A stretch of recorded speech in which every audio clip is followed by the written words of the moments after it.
Alors, forme géométrique, étape numéro 2. Donc, vous voyez là, on va exécuter des remplissages de lignes sans soulever le crayon. Donc, les lignes verticales, toujours. Et quand on va arriver en bas, on va remonter, etc., etc. Donc, vous voyez les arrondis à chaque bout de ligne. Donc, le travail étant de ne jamais lever le crayon du papier. Donc, vous voyez, c'est déjà une étape plus difficile pour l'enfant. Même pour vous, adultes, vous pouvez vous exercer, vous avez le temps.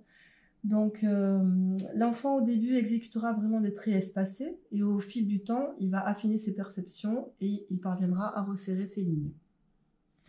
Donc, je reprends toujours mon encastrement. Donc, je vais commencer par le rouge.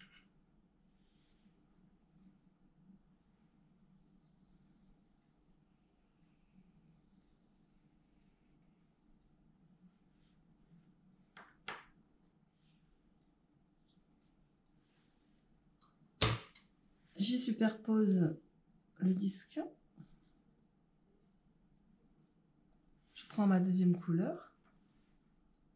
Donc, je pense à faire le tracé sans soulever le crayon du papier. Donc, vous allez voir que musculairement, c'est un exercice quand même très difficile.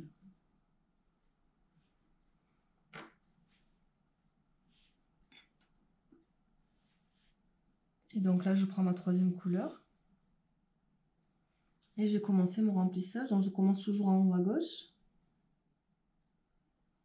Les traits verticaux. Et quand j'arrive en bas, je reviens sans jamais lâcher la pointe du crayon du papier.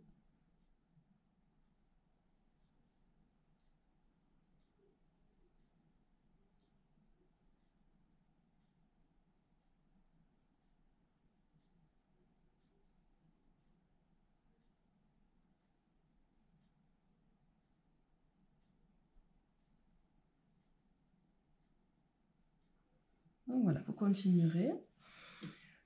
Donc voilà, vous laissez l'enfant libre pour faire ce travail, sachant que souvent, quand ils sont plus jeunes, ils aiment bien dessiner en partant d'une forme géométrique, même plus tard.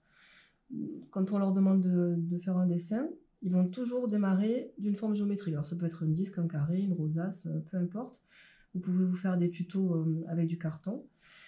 Et surtout, voilà, en respectant ces consignes de départ, une forme géométrique, et après, c'est libre à l'imagination de l'enfant.